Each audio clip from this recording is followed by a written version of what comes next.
Hi guys, Dr. YouTube here. Like and subscribe to my channel and check out with David Voss, World News. Go ahead. You know, a lot of times we think, well, what's going on? Aren't there any good people in this world? Somebody's willing to speak out, to stand up, be counted.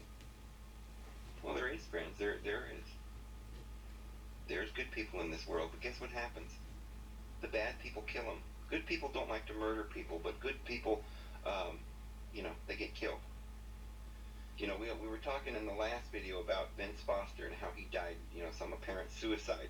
Of course, he was, in possession of all the necessary things that would have brought the Clintons down, but he ended up dying in supposedly a suicide note, right? Well, the Clinton body count is pretty high, friends, and most people haven't heard anything about any of this stuff. Let me just give you a small, I could speak for hours and hours, and, we don't have that much time in this little video, but let me just give you a little run through of a few things that went on. And there was a man named Don Adams. He died January 7th, 1997. Don Adams was a lawyer in Arkansas who got involved in trying to help people who were being swindled out of their life savings, but he ended up dying.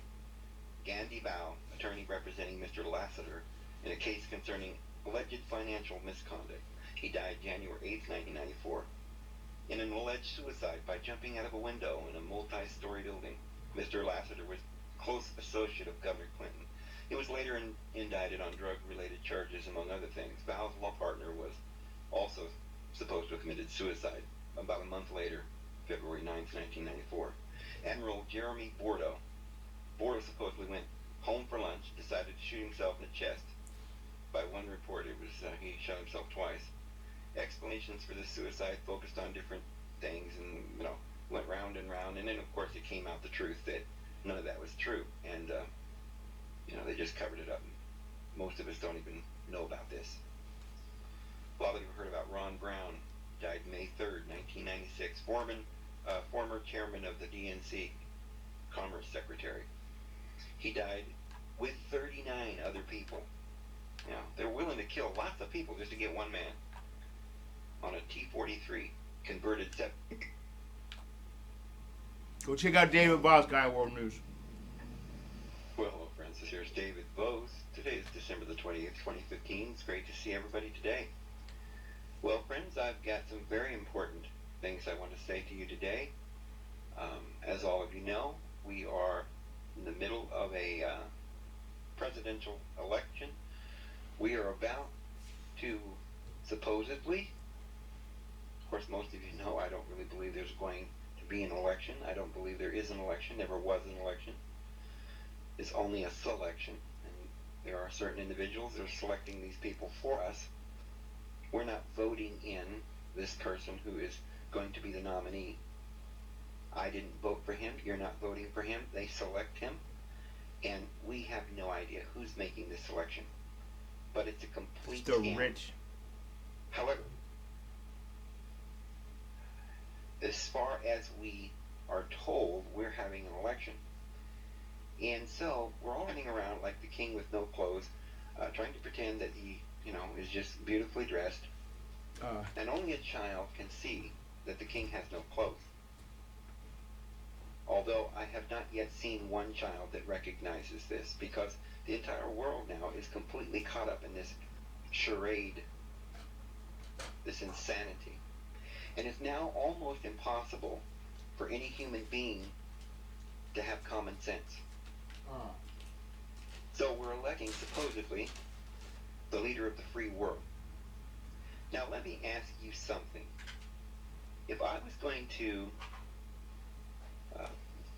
run Al Capone as for president, what do you think would be the outcome? How many people do you think would vote for him? Well, you see, it would really depend on what the press said about him.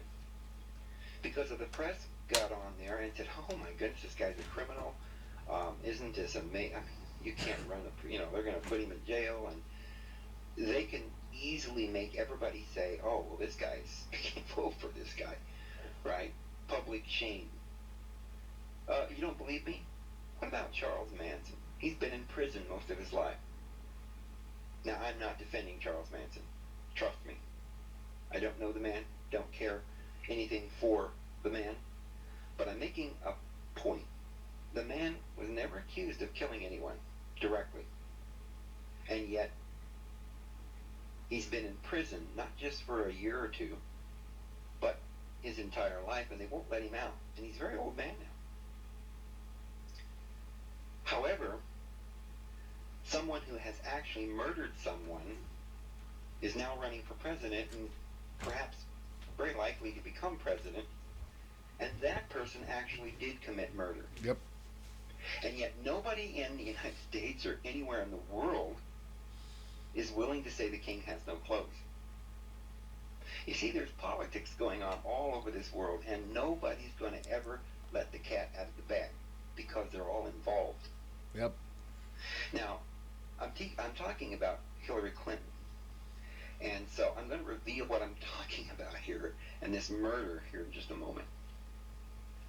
But before I do that, let's go back, just an example. Let's go back to Ted Kennedy. A lot of you remember that many years ago, I mean, the man drank a lot, right?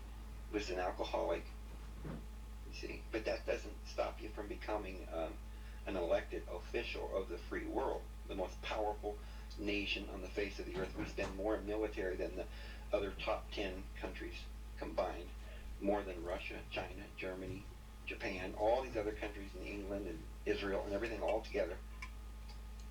The United States spends more, so we're more powerful. And so in this country that is the most powerful country on the face of the earth, where we're not having an election, but we're all believing that we're having an election. We're all playing out this charade. We're all sitting back in our living room watching this propaganda tube. And never once do we ever say, hey, should we really be considering a murderer for president? This, to me, is the most amazing thing. It's so amazing. I'm finding it hard to spit this out. A drunk Ted Kennedy driving back from a party to the family's compound on Martha's Vineyard when he veered off the bridge and into a deep tidal dike. There's that Martha's Vineyard thing again. Remember how the Bushes would always go to Martha's Vineyard? What is this place? What do they do there? Well, I don't know, but Mary Jo was in the back seat. He claimed he was just giving her a ride back to her hotel, but everyone knew that he had picked her up for sex. Kennedy ran off the road and into the river off the bridge. Drunker than a skunk, he managed to swim ashore and save himself, but he left Mary Jo to drown. Of course, it was actually a lot worse than that. It was 9 hours before he even reported the accident. In the meantime, he walked back to his motel. He complained to the manager about a noisy party, took a shower, went to sleep, ordered a newspaper, and when he woke up, he spoke to a friend and 2 lawyers before he finally called the police. Friends, how many of you think that you had done that you wouldn't have been convicted of murder or manslaughter or something? Certainly wouldn't have been given a pat on the back and one of the most important offices in the world. And that's not so bad. Oh, you say, oh, that's bad, Dave. You know, that's pretty bad that we're so corrupt that we're putting people in office that are murderers, or at very least absolute imbeciles, and absolutely, you know, I mean, they convict people of murder for driving drunk and killing somebody because of negligence. All right, here this man was drunk. I'm gonna cut it short. We're at 10 minutes, guys. But yeah, that's what's going on, guys. His drunkenness Later. killed a woman.